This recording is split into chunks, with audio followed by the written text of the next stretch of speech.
Hello बच्चों, आज की क्लास में आप सभी का बहुत बहुत स्वागत है। आज की क्लास में हम लोग इन चीज़ों की बात करने चल रहे हैं जो आपके एग्ज़ाम को बहुत ही ज़्यादा इफ़िशिएंट बना सकती है, क्योंकि इन बच्चे एक दिन में आपको क्या रिवीजन करना है ये बहुत ज़्यादा मायने का रखता है। ठीक है, क्योंकि आपके पास में पूरा सिलेबस पड़ा हुआ है, तो उसमें से रिवीजन किस चीज़ को किया जाए ज़्यादा और किसको थोड़ा सा स्किप किया जाए, इन चीज़ों का ध्यान आपको होना चाहिए। और साथ ही साथ आपको ये हम आप बताएंगे कि जो हमने आपको लगभग 8 साल का पेपर दिया था और साथ ही साथ कुछ आपको हमने रियल क्वेश्चंस दिए थे, 2022 के दिए थे, 2024 के दिए थे, उन सभी पेपर को एनालिसिस करने के बाद में यहाँ पर जो है उस टोटल एनालिसिस के बाद में यहाँ पर हमने एक रिजल्ट यहाँ पर लगाया है। इसमें आप देख सकते हैं कि मैथ की किस किस टॉपिक से ज़्यादातर क्वेश्चन पूछे जाते हैं, फिजिक्स के कौन कौन से टॉपिक से कहाँ से क्वेश्चन पूछे जाते हैं और केमिस्ट्री से कहाँ से क्वेश्चन आते हैं। आज की क्लास में हम लोग इसी चीज़ की बात करने वाले हैं। बहुत बड़ी क्लास नहीं होगी, बहुत ही छोटी क्लास होगी। हम लोग बेसिक चीज़ों को समझेंगे और साथ ही साथ हम आपको लास्ट में बहुत सारी चीज़ों को बताएंगे कि आपको एग्जाम में क्या ध्यान रखना है। क्यों? क्योंकि देखिए, अभी हम कॉलेज गए थे, जस्ट अभी 2-4 घंटे पहले हम कॉलेज गए थे, तो वहाँ पर जो है टीचर्स जो है यानी कि जो संतोष सर जो पूरे इस एग्जामिनेशन को पूरा होल्ड करते हैं, ठीक है, उसको संचालित करवाते हैं, तो वो सभी लोग मिल करके जा रहे थे सेंटर्स पे, यानी कि जितने भी सेंटर्स प्रयागराज के बने हैं वो सभी 4 व्हीलर्स में बैठ करके अलग अलग सेंटर्स में जा रहे हैं और उनकी निगरानी कर रहे हैं। कहने का मतलब है कि सब कुछ वहाँ पर ठीक से हो गया है, काम हो गया है कि नहीं, जो आपकी बेंच है वहाँ पर स्टिकर्स लग गए हैं कि नहीं, रोल नंबर चिपक गया है कि नहीं, सारी चीज़ों का जो है वहाँ पर वो देख रहे हैं। ठीक, और उसके साथ साथ जो बच्चे यहाँ पर इस चीज़ के लिए परेशान थे कि सर दफ्ती लेकर के जाए, तो वो बिल्कुल इस चीज़ को हटा दें, क्योंकि आपकी जो सीट है वो मिलती है, ठीक है, उस पर आपको रख करके काम करना होता है। क्लियर? चलिए, तो देखिए सीधे काम की बात पे आते हैं। मैथ हमारा ये है, तो मैथ से जो अगर आप टॉपिक्स उठा करके देखेंगे, यानी कि जो आपका सिलेबस है, ठीक है, जो आपका सिलेबस है उसमें देखेंगे तो अलग अलग ढेर सारे टॉपिक्स हैं। लेकिन अब देखिए यहाँ पर हमने स्टार्स बना करके लगाए हैं। ये आपको पूरा देखने में बहुत बड़ा सा लग रहा होगा, लेकिन आप केवल एक एक चीज़ों को ध्यान दीजिए, ठीक है, इधर का भी हटा दीजिए, बस मैथ का समझिए। तो ये मैथ में जो है यहाँ पर अगर आप देखेंगे तो ट्रिग्नोमेट्री में ट्रिपल स्टार लगा हुआ है। इसका मतलब है कि सबसे ज्यादा जो पूछा जाता है वो कौन सा पूछा जाता है? त्रिकोणमिति से क्वेश्चन पूछा जाता है, ट्रिग्नोमेट्री से क्वेश्चन पूछा जाता है। इंग्लिश और हिंदी दोनों में हम नाम बोलते चल रहे हैं। उसके बाद द्विघात समीकरण से पूछा जाता है, द्विघात समीकरण यानी कि क्वाड्रेटिक इक्वेशन, और फैक्टराइजेशन यानी कि गुणनखंड, और घातांक यानी कि सर्ड से भी क्वेश्चन आपके पूछे जाते हैं। ठीक है, उसके बाद देखें, उसके बाद आप देखेंगे डबल स्टार के यहाँ पर देखेंगे ऊंचाई और दूरी से क्वेश्चन पूछा जाता है, जो कि ट्रिग्नोमेट्री का ही टॉपिक होता है। वृत्त से आपके क्वेश्चन पूछे जाते हैं। क्षेत्रमिति से आपके जो क्वेश्चन पूछे जाते हैं, अब देखिए क्षेत्रमिति तो बहुत बड़ा टॉपिक है, लेकिन उसमें आपको ज्यादातर रिवीजन कौन सा करना है? रिवीजन आपको उसमें ठोस वाले करने, यानी कि सॉलिड वाला करना है। और सॉलिड में भी ज्यादातर आपसे शंकु, बेलन और गोला के भी क्वेश्चन आपको देखने को मिल रहे हैं। यहाँ पर हम अपने तरफ से एक चीज को ऐड करेंगे, यहाँ पर आप पिरामिड्स, ठीक है, जो आपके पिरामिड्स होते हैं, प्रिज्म होते हैं, और साथ ही साथ एक और जो आता है आपका छिन्नक, जिसको हम लोग बोलते हैं, ठीक है, छिन्नक, उसको भी आप थोड़ा सा रिवीजन कर लीजिएगा। तो इनके फॉर्मूलों को आप रिवीजन कर लीजिएगा। इसके बाद है निर्देशांक ज्यामिति। निर्देशांक ज्यामिति यानी कि आपकी जो है कोऑर्डिनेट ज्योमेट्री। तो कोऑर्डिनेट ज्योमेट्री से दूरी सूत्र से क्वेश्चन पूछे जाते हैं। दूरी सूत्र कैसे? जैसे कि यहाँ पर एक लाइन है, इसका निर्देशांक दिया रहेगा और इसका निर्देशांक पूछेगा कि बीच में डिस्टेंस कितनी है, या फिर कभी कभी इस पॉइंट को दे देगा और कहेगा कि इसके हाफ में ये पॉइंट है तो किनारे वाला पॉइंट क्या होगा, या फिर ये पॉइंट दे देगा तो बीच वाला पूछेगा, या फिर किधर भी करके तरह तरह से इस पे क्वेश्चन बनते हैं। आपने इसको पढ़ा भी होगा क्लास 10th में। तो ये दूरी सूत्र से क्वेश्चन आपके बनेंगे निर्देशांक ज्यामिति से। ठीक है, समुच्चय और प्रतिचित्रण से आपके थोड़ा क्वेश्चन आते हैं, कभी आ जाते हैं कभी नहीं भी आते हैं। ठीक है, तो समुच्चय का एक आध क्वेश्चन मान लीजिए, और प्रतिचित्रण यानी कि मैपिंग का क्वेश्चन जो आपका है, 1 1 मेनी 1, इस तरीके से आप मैपिंग करते हैं, उसके क्वेश्चन। ठीक, उसके बाद लॉग के क्वेश्चन, और देखिए सांख्यिकी के आपके क्वेश्चन जो है पूछे जाते हैं, मीन, मीडियन और मॉड से करके क्वेश्चन आपके पूछे जाते हैं। नॉर्मल जो आपका स्टैटिक्स में छोटी छोटी प्रॉब्लम्स होती है, इसी तरीके के क्वेश्चन आएंगे, बहुत बड़े ब्लंडर क्वेश्चन नहीं आएंगे। ठीक है, ब्लंडर का मतलब वो बड़े क्वेश्चन नहीं आएंगे। ठीक है, तो यहाँ पर क्या है कि सांख्यिकी से आपका क्वेश्चन पूछा जाएगा, ट्रिपल स्टार के साथ में है। और यहाँ से चक्रवृद्धि ब्याज और बैंक, इन सबसे क्वेश्चन कम पूछे जाते हैं, ठीक है। तो अब जितने भी आपने टॉपिक पढ़ लिए हैं उतनी ही आपको रिवीजन करना है, नए टॉपिक्स का जो है उनको नहीं पढ़ना है, क्योंकि अगर आप उनको पढ़ेंगे तो इधर जो आपने पढ़ा है उसका भी रिवीजन नहीं कर पाएंगे, ठीक है, सारा समय चला जाएगा। बात करते हैं फिजिक्स की। फिजिक्स में देखिए मापन से आपको पता ही है, ठीक है, वर्नियर कैलिपर, स्क्रू गेज या फिर इरर से एक क्वेश्चन फिक्स है आपका आना डबल स्टार के साथ में। गुरुत्वाधीन गति यानी कि जब कोई चीज ऊपर से जैसे गिरती है तो गुरुत्व के कारण, यानी कि जो मोशन होता है ग्रेविटी के कारण होता है, तो ग्रेविटी अंडर मोशन, ठीक है, यानी कि मोशन अंडर ग्रेविटी, इस टॉपिक को हम लोग इंग्लिश में कह सकते हैं। तो इस पे भी क्वेश्चन आते हैं। और सदिश के क्वेश्चन आपको पता है, वेक्टर के क्वेश्चन पूछ जाएंगे, दो बल दे देगा, ठीक है, उसका रिजल्टेंट या फिर रिजल्टेंट दे देगा, उसमें एक आध को इसका कंपोनेंट पूछेगा, तरह तरह से इस पे क्वेश्चन बनते हैं, तो इसको भी आपको रिवीजन करना है। गति के नियम, यानी कि गति के नियम देखिए स्टार, ट्रिपल स्टार के साथ में इसके कई क्वेश्चन पूछे जाते हैं। कहाँ से पूछे जाते हैं? न्यूटन के लॉ से पूछे जाते हैं, न्यूटन के लॉ। और इस चीज को आपको स्क्रीनशॉट करने की जरूरत नहीं है। जिस आप व्हाट्सएप ग्रुप में ज्वाइन है, अगर जो बच्चे ज्वाइन नहीं है, यहाँ पर नंबर दिया जाता है, उससे मैसेज करके ज्वाइन हो सकते हैं। नहीं तो अगर आप चाहें तो एक बार स्क्रीनशॉट अपने से खुद से ले सकते हैं, लेकिन हम ग्रुप में आपका जो है ये भेज देंगे, ठीक है।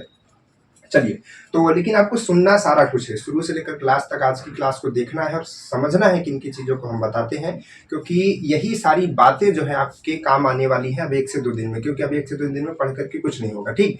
बस आपको सुनना है कि अब करना क्या है, ठीक।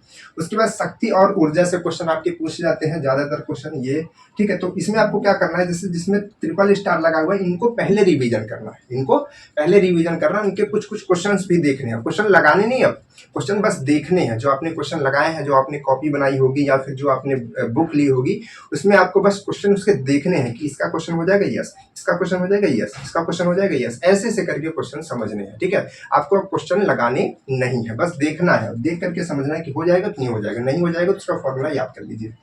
चलिए, इसके बाद देखिए यहाँ पर कहाँ तक पहुंचे थे, शक्ति। ये आपका जो होता है हाइड्रोस्टैटिक से क्वेश्चन बनता है, ठीक है। आप में देखते हैं कि भाई पानी है, वो कितना, पानी के अंदर कोई चीज रखी हुई है, उस पर कितना दाब लग रहा होगा, किस तरीके से, हाइड्रोस्टैटिक के यहाँ पर क्वेश्चन बनता है, ठीक। तो इसमें आपका HDG का जो फॉर्मूला लगता है, ठीक है, HDG का फॉर्मूला लगता है ना, तो इस तरीके से। उसके बाद क्या है, उसके बाद आपका है ये ध्वनि से क्वेश्चन पूछे। ध्वनि से कहाँ क्वेश्चन आते हैं? इको से क्वेश्चन आते हैं, यानी कि गूंज से क्वेश्चन, वेलोसिटी से क्वेश्चन आते हैं, और डिले से। इसको हम लोग टाइम डिले कह सकते हैं। कैसा delay? Time delay. Time delay मतलब जैसे कि हमने पत्थर को लेकर के छोड़ा कुएं में, वो गिरा तो कितने देर बाद हमको सुनाई देगा, उसकी आवाज आएगी। या फिर कोई हमने बहुत दूर कोई चीज फेंकी, ठीक है, वो कुछ देर बाद हमको सुनाई दे रही, तो उसका टाइम डिले क्या होगा। इस तरीके से कई क्वेश्चन इक्वेशन बना करके आपसे पूछे जा सकते हैं। ऊष्मा के क्वेश्चन स्पेसिफिक हीट से पूछे जाते हैं, और भी तरह तरह से निकालने की, यहाँ से अदर ETC थोड़ा कर लीजिए, क्योंकि इसके और क्वेश्चन भी पूछे जा सकते हैं, ठीक। उसके बाद प्रकाश से कहा क्वेश्चन पूछे जाएंगे, दर्पण से पूछे जाएंगे, और लेंस से। और इसमें कौन कौन से? आपका अपवर्तन से और परावर्तन से ज्यादा क्वेश्चन पूछे जाते हैं, ठीक है, अपवर्तन और परावर्तन से। उसके बाद स्थिर वैद्युतिकी और विद्युत से यहाँ पर क्वेश्चन बनते हैं, ओम के नियम पे बनते हैं। और S&P का मतलब है कि series and parallel. Series and parallel circuit आप जानते हैं, जैसे कि इस तरीके का हमने कुछ क्वेश्चन आपको पढ़ाया था कि ऐसे है, इस तरीके से यहाँ पर एक रेजिस्टेंस लगा हुआ है, उसके बाद इस तरीके से यहाँ पर एक लगा हुआ है, ठीक है, ऐसे करके इस तरीके क्वेश्चन आपने देखा है, तो ये पैरेलल में हो गया, ठीक है। एक अगर आप इस तरीके से देखेंगे तो ये आपका कैसे हो गया, ये आपका सीरीज में हो गया। तो इस तरीके के भी कई क्वेश्चन आपके एग्जाम में पूछ जाते हैं। अब यहाँ पर ये क्या है, आपका एक रेजिस्टेंस है, आपको यहाँ पर और भी चीजें लगा करके दे सकता है, क्वेश्चन को थोड़ा घुमाया भी जा सकता है। और आप ये समझ लीजिए कि क्वेश्चन को थोड़ा घुमा करके ही पूछेगा। तो पहली बार में अगर आपको क्वेश्चन समझ नहीं आ रहा है तो घबराना बिल्कुल भी नहीं है। पहले आपको क्वेश्चन को ध्यान से पढ़ना है, एक एक बातों को समझना है, उसके बाद आपको उस पर क्या करना है, क्या आंसर उसका करना है, कैसे सॉल्व करना है, उस पर एक्शन लेना पड़ेगा, ठीक है। यहाँ से क्वेश्चन हो गया। अब इधर कोई चीज छूट तो नहीं रहे। देखिए टेंशन से भी आपके क्वेश्चन पूछे जाते हैं, तनाव से। जैसा कि हमने आपको बताया था कि एक कोई जैसे डोरी है, डोरी में यहाँ पर कोई एक पिंड बंधा हुआ है मास का, ये नीचे की तरफ जा रहा है, ठीक है, तो डोरी में तनाव आ रहा है। या फिर आपने इस तरीके क्वेश्चन देखा होगा, जो एक पुली होती है, ठीक है, पुली पे यहाँ इस तरीके से मास लटकाया गया होता है, इधर से एक मास लटकाया गया होता है। तो इस तरीके का क्वेश्चन जो है टेंशन से पूछा जाता है। क्लियर है? तो ये आपका फिजिक्स का टॉपिक हो गया। केमिस्ट्री का समझिए। केमिस्ट्री के आणविक गतिज सिद्धांत से पूछा जाता है, आपका क्वेश्चन। और रासायनिक बंध यानी कि जो आपका केमिकल बॉन्ड होता है, ठीक है, केमिकल बॉन्डिंग होती है, उससे आपके क्वेश्चन पूछे जाते हैं, जैसे कि आयनिक बॉन्ड, कोवैलेंट बॉन्ड, इनसे क्वेश्चन भी आते हैं। और सबसे ज्यादा क्वेश्चन आवर्त सारणी और बैलेंसिंग से आते हैं, ठीक है। जो आपकी रिएक्शन होती है उनकी बैलेंसिंग और आवर्त सारणी की प्रॉपर्टी से भी क्वेश्चन आते हैं, ठीक है। आवर्त सारणी जैसे आपको दे दी गई कि इधर त्रिज्या बढ़ती है, कि नीचे जाने पर त्रिज्या बढ़ती है, इधर जाने पर उसका आयनीकरण बढ़ता है, कि ठीक है, कि अम्लीयता बढ़ती है, क्या होता है, तरह तरह से क्वेश्चन इस पर बनते हैं। तो जितनी भी प्रॉपर्टीज होती है आवर्त सारणी को आपको आज रात ही सबको रिवीजन करना। मोल अवधारणा यानी कि मोल के कैलकुलेशन, जैसे कि हम आपको कई क्वेश्चन अभी जब करा रहे थे तो मोल के क्वेश्चन कराए, जिसमें हम आप मोल निकालते हैं या फिर उसमें उसका ग्राम निकालते हैं कि भाई इतना ग्राम हमने कोई एक तत्व है उसको लगाया तो उससे मान लीजिए कि 10 ग्राम की हाइड्रोजन बन रही है या फिर 10 ग्राम का ऑक्सीजन बन रहा है, तो इतना बनाने में कितना इस्तेमाल होगा, इस तरीके का हमने क्वेश्चन करवाया है। तो वैसे भी क्वेश्चन पूछे जाते हैं, ठीक है। गैस के समीकरण से क्वेश्चन और परमाणु भार, आणविक और समतुल्य भार से क्वेश्चन पूछे जाते हैं। और आणविक सूत्र, ठीक है, यहाँ पर आणविक भार, आणविक सूत्र, ठीक है, मूलानुपाती सूत्र, इनसे भी क्वेश्चन आते हैं। और यहाँ पर जो रासायनिक अभिक्रिया होती हैं, तरह तरह से रासायनिक अभिक्रियाएं होती हैं, 3-4 प्रकार की रासायनिक अभिक्रियाएं होती हैं, उनसे भी क्वेश्चन आपके बनते हैं। उसमें आपसे पूछ सकता है कि किस तरीके की अभिक्रिया है, एक अभिक्रिया दे करके पूछा जा सकता है कि कैसी कैसी यहाँ पर अभिक्रियाएं हैं, ठीक। यहाँ पर हमारे पास में ये सिलेबस है, लेकिन यहाँ से जो है अलग अलग तरीके के जो आपके रिएक्शंस है, ठीक है, डिफरेंट टाइप्स की, उसको पूछा जा सकता है, ठीक। चलिए उसके बाद क्या है, उसके बाद है इलेक्ट्रॉनिक विन्यास से क्वेश्चन पूछा जाता है, ठीक है।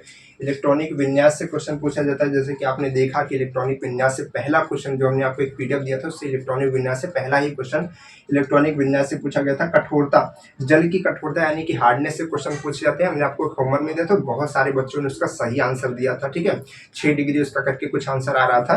तो हार्डनेस से भी क्वेश्चन पूछा जाता है। प्रयोगशाला विधि यानी कि प्रयोगशाला विधि में क्या किस तरीके के क्वेश्चन आते हैं, जैसे कि हम हाइड्रोजन कैसे बनाते हैं, नाइट्रोजन कैसे बनाते हैं, या फिर तरह तरह से जो तत्व होते हैं उनको बनाने की जो विधि होती है प्रयोगशाला विधि, उनसे भी क्वेश्चन पूछा जाता है। जैसा कि हमने आपको एक क्वेश्चन करवाया था लेन विधि, ठीक है, उसमें लिखा था कि लेन विधि के द्वारा हाइड्रोजन बनाया जाता है, तो लेन विधि आपको बताना था, ठीक है। तो उसमें से लेन विधि आपने टिक किया था उसमें, तो वो प्रयोगशाला विधि से आपका क्वेश्चन पूछा गया है, ठीक है। अब देखिए यहाँ पर ये आवर्त सारणी हो गया इधर, और इधर क्या है, मेटल एंड नॉन मेटल की प्रॉपर्टी से भी आपके क्वेश्चंस बनते हैं। मेटल और नॉन मेटल, मेटल है कि नॉन मेटल है, इसकी प्रॉपर्टीज तरह तरह से होते हैं इनके क्वेश्चन। और ऑक्सीकरण से क्वेश्चन, ठीक है, यानी कि ऑक्सीडाइजेशन से भी आपके क्वेश्चन पूछे जाते हैं, ठीक है, जिसमें आप ऑक्सीकरण संख्या निकालते हैं किसी भी चीज की, ठीक है। ऑक्सीडेशन एंड रिडक्शन से भी क्वेश्चन आपके पूछे जाते हैं। चलिए उसके बाद क्या है, इधर अगर आप देखेंगे तो आईयूपीएससी से क्वेश्चन पूछे जा रहे हैं, और हाइड्रोजन ग्रुप से तो क्वेश्चन आते ही आते हैं, ठीक है, कई बार एग्जाम्स में आ चुके हैं। तो इनके जितनी भी प्रॉपर्टीज हैं उन सबको आपको ध्यान रखना है। और अम्ल और क्षार से पीएच वैल्यू और इंडिकेटर्स भी कभी कभी आपसे पूछ लिया जा रहा है। इंडिकेटर्स का मतलब है जैसे कि इसमें पूछा जाता है कि अम्ल का कौन इंडिकेटर है, या फिर क्षार का, या फिर इसको इस कलर मतलब इसमें डालते हैं तो वो इंडिकेटर का कैसा कलर हो जाएगा, इस पे भी आपसे क्वेश्चन पूछे जा सकते हैं, ठीक है। तो ये पूरा आपका रहा जो ट्यूटोरियल कि कितने क्वेश्चन आपके कहाँ कहाँ से बन सकते हैं, ठीक। और लास्ट में हम आपसे ये कहना चाहेंगे कि आप बिल्कुल भी एग्जाम में घबराइएगा नहीं। जब आप क्वेश्चन पेपर देखेंगे एकदम शांत मन से आपको पढ़ना है, उसको समझना है, जितने क्वेश्चन आ रहे हैं उतने क्वेश्चन करना है। बहुत ज़्यादा ओवर थिंक आपके दिमाग में नहीं आनी चाहिए कि यार बहुत सारे बच्चे हैं, सबको तो सब कुछ आ रहा होगा, ये तो बहुत खुश दिख रहा है, या फिर इसने हमको सारे बच्चे खुश दिख रहे हैं, सारे बच्चे बोल रहे हैं कितना कर लिया उतना कर लिया। इन सब चीज़ों से ये पढ़ लिया हमने वो पढ़ लिया, क्योंकि जब आप सेंटर पे जाएंगे तो तरह तरह से बच्चे बातें करते रहेंगे, हमने ये पढ़ा है, हमने वो पढ़ा है, हमने वो पढ़ा है, या ठीक आपको बहुत खुश दिखेंगे, आप अपने आप को बहुत उदास पाएंगे। तो अगर इस तरीके से जो सिचुएशन बनती है तो उस पर घबराइएगा बिल्कुल नहीं, ठीक है, क्योंकि हर एक बच्चा अपने आप में अलग होता है, हर एक बच्चे की अपनी मेहनत होती है। कुछ बच्चे कम मेहनत करते हैं, कुछ बच्चे ज़्यादा मेहनत करते हैं, तो सबका अपना अलग अलग इफेक्ट होता है, ठीक है। तो आप उसमें घबराएंगे नहीं, अपनी जितनी मेहनत आपने की है उस पर थोड़ा सा बिलीव रखेंगे, और जितने क्वेश्चन आएंगे पहले उस क्वेश्चन को करना है। और जो क्वेश्चन नहीं आ रहे होंगे उनके लिए हमने आपको एक वीडियो बना करके दी थी कि आप तब उस सिचुएशन में क्या करेंगे उसको भी आपने समझा होगा आई होप कि अगर आपको 10-15 क्वेश्चन आ रहे हैं तो कुछ क्वेश्चन आप का लगा सकते हैं। ठीक है, आपको इतना करके आना है कि 50 क्वेश्चन तक, ठीक है, या 50 से ज़्यादा क्वेश्चन आपको करके ही आना है। अगर आप 50 सही कर रहे हैं तो आपको आगे करने की ज़रूरत नहीं है। ठीक है, अगर आप 10 सही मतलब 10 सही कर पा रहे हैं तो लगभग 30 से 35 क्वेश्चन आपको इस तरीके से लगाने पड़ेंगे। ठीक है, जिससे आपके कुछ क्वेश्चन सही हों। और बाकी अगर आप 25 क्वेश्चन कर पा रहे हैं तो उसमें 25 या फिर 10 या 12 क्वेश्चन आप उस तरीके से भी लगा सकते हैं अपने मन से कि क्या इसका ऑप्शन हो सकता है। ठीक, तो इस तरीके से करके आएंगे तो 50 क्वेश्चन आपको डका करके ही आना है और उससे ज़्यादा आपको नहीं करना है कि बहुत ज़्यादा कर दे या फिर जिस तरीके से आपकी मर्जी होगी। लेकिन जो हमने बताए हैं तरीके कि 50 से आगे करके आएंगे, ठीक है, अगर आप सही कर पा रहे हैं 50 से तब तो बहुत अच्छी बात है, तो तुरंत सिलेक्शन हो जाएगा। अगर आप गलत नहीं कर रहे हैं और अगर आप थोड़ा बहुत लग रहा है कि डाउट है तो आप चाहें तो उसको लगा सकते हैं, क्योंकि भाई 10 क्वेश्चन पे तो आपका सिलेक्शन नहीं होगा, तो कुछ ना कुछ तो करना पड़ेगा। तो कुछ क्वेश्चन आप इस तरीके से लगा सकते हैं, ठीक है, अपने मन से कि हो सकता है चलो तुक्का लगा दिया, है ना। तो इस तरीके से काम कीजिए। और बाकी ये जो पूरा मेहनत थी, देखिए अब थोड़ी सी पर्सनल बात आपकी और हमारी चलती है थोड़ा सा कि 9 फरवरी से हम लोग जो है इस पूरे बैच को चला रहे हैं। 9 फरवरी से जो बच्चे जुड़े हुए हैं हमारे साथ, कम से कम स्टार्टिंग से वो लोग जुड़े हुए हैं, ठीक है, और उन्होंने पूरा पढ़ा, लगभग 4 से 5 महीने तक उन्होंने पूरी स्टडी की, पूरा समझा जाना और अभी तक साथ में बने हुए हैं। और बहुत बच्चे बीच में आए, बहुत बच्चे अभी तत्काल में आ रहे हैं। तो सभी बच्चे हमारे बच्चे हैं और उनके साथ हमने मेहनत की है और आपने हमारे साथ मेहनत की है, ठीक है। तो ये मेहनत जो है रंग लानी चाहिए और आपका सिलेक्शन होना चाहिए, ठीक है। तो सिलेक्शन होने के लिए आपको क्या करना पड़ेगा, थोड़ा सा मेहनत जो है, जो 3 घंटा आपको मिलेगा, जो 3 घंटा आपको मिलेगा उसमें आपको डिस्ट्रैक्ट नहीं होना है, मन को भटकने नहीं देना है, मन को डरने नहीं देना है, उसको घबराने नहीं देना है और केवल एक चीज़ करनी है जो कि है फोकस, ठीक है। तो आपको फोकस करना है, 3 घंटे फोकस करेंगे तो हम गारंटी से कहते हैं कि आपने जितनी भी चीज़ें सीखी हैं, जितने भी क्वेश्चंस किए हैं, इन्हीं तरीके के क्वेश्चन आपको दिखने लगेंगे। क्योंकि क्वेश्चन आपको पहली बार दिखेंगे ना तो बड़े बड़े भारी भरकम दिखेंगे, ठीक है, लगेंगे यार ये कहाँ से क्वेश्चन आ रहे हैं। लेकिन जैसे जैसे आप क्वेश्चन की डेप्थ में जाते जाएंगे, उसको समझते जाएंगे, कुछ कुछ क्वेश्चन आपको समझ में आने लगेंगे, फिर धीरे धीरे आपका पूरा पेपर जो है ओवरऑल समझ में आने लगेगा और उस तरीके से करके आप उसको पूरा सॉल्व कीजिएगा, ठीक है। तो यही आपसे कहना था आज की क्लास में। आज की क्लास के बाद कोई भी आपकी एंट्रेंस की क्लास नहीं होगी, एक टेस्ट होगा, ठीक है। आप टेस्ट के बारे में सुन लीजिए सभी लोग। हमने आपको बताया था कि 27 तारीख की शाम को टेस्ट होगा, लेकिन यहाँ पर दिक्कत हो रही है क्योंकि हमको भी ये चीज़ लग रही है कि बच्चे आएंगे शाम को, ठीक है, 28 को तो पेपर ही है। तो ये जो टेस्ट है आपका 27 को सुबह सुबह टेस्ट होगा, ठीक है। आज पूरी रात हम बैठ करके बहुत अच्छे अच्छे क्वेश्चंस को चुन करके आपके लिए टेस्ट करवाएंगे, ठीक है। सुबह में जो टेस्ट आपका होगा बहुत ही अच्छा टेस्ट होने वाला है। एक तरीके से आप समझ लीजिए कि आप 25 का एग्जाम देने जा रहे हो। हम ये सबसे आशा करते हैं कि सभी बच्चे इस टेस्ट को देंगे। और वो टेस्ट कहाँ पर मिलेगा, वो टेस्ट आपको ग्रुप्स में लिंक जाएगी, ठीक है। जो ग्रुप आपका बना हुआ है इसमें लिंक जाएगी, जो आपका व्हाट्सएप चैनल बना हुआ है इसमें लिंक जाएगी। जो बच्चे इसमें ज्वाइन नहीं है, यहाँ पर नंबर दिया गया है, तुरंत ज्वाइन कर लें, ठीक है। मतलब नंबर पे मैसेज कर दें, हम उनको ज्वाइन करा देंगे, या फिर इस वीडियो के डिस्क्रिप्शन में चले जाएं, वहाँ पर आपको व्हाट्सएप चैनल और व्हाट्सएप ग्रुप, जो बॉयज़ का ग्रुप है, जो गर्ल्स का ग्रुप है, सब वहाँ पर आपको लिंक दिया गया है, उसमें आप ज्वाइन हो जाएंगे और टेस्ट अच्छे से दे पाएंगे, ठीक है। तो इस तरीके से आप उसको ज्वाइन कीजिए और टेस्ट दीजिए। और लास्ट में हम आपसे यही कहना चाहेंगे कि मेहनत करके आइएगा 3 घंटे, बस 3 घंटे मेहनत है, ठीक है। बाकी की जो मेहनत करनी थी आपने कर लिया, बस 3 घंटे की मेहनत, ठीक है। तो चलिए फिर मिलते हैं। और हम आपसे कहाँ मिलेंगे इसकी भी जानकारी बच्चे जानना चाहते हैं, तो हम आपको बता चुके हैं कि कौन से सेंटर में हमने आपको बताया था। हमने आपको बताया था जो एक सेंटर था, क्या करके भाई वो था, सेंटर का नाम हम भूल गए।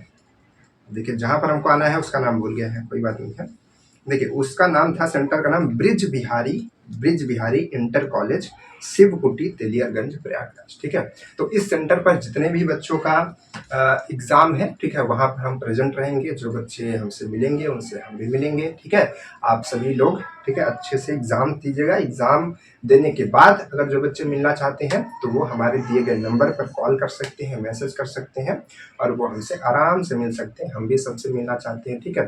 तो फिर चलते हैं। आज का ये जो बैच है, अभी आपको बता दें कि बहुत सारे बच्चे इस बैच का नाम भी नहीं जानते होंगे। ठीक है, ये जो बैच आपका चल रहा है, इस बैच का नाम हम आपको आज बताते हैं। ठीक है, शुरू में हमने बताया था लेकिन आप सभी लोग भूल गए होंगे। इसका नाम है दिव्य बैच। ठीक है, तो दिव्य बैच इसका नाम है। तो आप जो है इसमें कुछ दिव्य करके दिखाइए। ठीक है, क्योंकि नाम तो बहुत अच्छा, बहुत प्यारा है। ठीक है, तो चलिए फिर मिलते हैं आपसे सेंटर पे। Okay, bye bye.